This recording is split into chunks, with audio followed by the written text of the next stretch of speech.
Drew Sidora is here. New episodes outside of Atlanta air Sundays at 8 on Bravo. Shannon Storms Beador. Love Hotel finale airs next Sunday at 9. And Lena Bradford, the Grand Marshal of New York City's 2025 Pride Parade. And she can be heard every Sunday night, which is now, in Andy's Kiki Lounge on channel 302 on Sirius XM. And go see her exhibit at, where is it? Selma and Soho. Excellent. Yeah, 6 weeks. For 6 weeks? Yeah. That is major. A retrospective of my life. Who knew? I mean, it's major. Let's go back to the fans in studio. We have Laura from Connecticut. What's your question for Drew? So, Drew, I love the new music. Thank you. So I just have a question. Atlanta obviously is like a big music town. Two parts. What made you choose Dennis to work with, A? And B, given that you know Porsha, like for several years being on the show, did you think ahead of time that she might be as upset as she was? Okay. Yeah, let's talk about it. Let's clear it up. Yeah.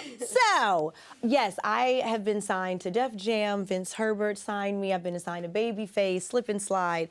However, I was doing a show with Tamar Braxton. Dennis reached out to my team to host the after party. After that, he sent music to my team. And let me tell you this, if you guys are lovers of music, it's about the music. I was like, wait a minute, Dennis and music? But when I heard the songs, it resonated with what I was dealing with in my personal life. So this music isn't just like, oh, I wanted to do an album. It's like I needed to do this album. It is therapy. It is like my diary to everything I've been going through. So that's why Dennis, right? And I feel like he did a great job. Like he curated an amazing project. And to answer your second question, I reached out to Porsha, called her, texted her, called her. She was living her African princess life in Dubai and Nigeria. She never called me back. So I sent her a text, which I have the receipt for, which I'll show you at reunion. And she never responded. You know, it was that kind of thing. And then once she was going through her divorce, it was like, all eyes on Dennis. Well, what's Dennis doing? You know, but I will say this. Porsha is a fan of the music. She was a part of the process when we were recording. Porsha and I had a conversation before we started filming. Porsha was so excited about the music. She's like, it's all good. Let's go hang out. Which is why, at Shamia's birthday party, I was so taken aback. Like, we just talked last week. We were talking 2 weeks ago, and it was all love. So it was giving like, well, I can't talk about this, so we're going to talk about you. That's all right, what it's giving. Okay. So did that answer your question?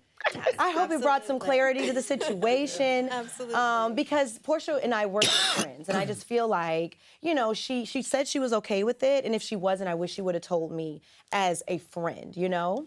And so that was disappointing, but. Let's go to Eric from Chicago with a question for Shannon. Hey, Eric. Hi. Hey guys, you guys all look amazing tonight. Thank you. Now, where do you currently stand with Tamra since your reconciliation both at and after the reunion last year? And do you think the three amigas can get back together? Oh, okay. So you'll have to tune in. We've finished filming Real Housewives of Orange County, and I will tell you there's so much drama in this season, but it's stuff that you wouldn't even script. It's like, where did that come from? So there is a lot, and so you'll be able to see where Tamra and I stand. Do I think there will be ever a reunion of the Tres Amigas? Never say never, but I'm going to say no. Okay. That's not like no period. That was like no exclamation point. Never say never, but no, never. Today I say no. Right. Okay. Today I say no. Today I say no. By Shannon Storms Beador. Drew Sidora, Shannon Storms Beador, and Lena Bradford, thank you all so much. For more, click around BravoTV.com. Good night, everybody. I texted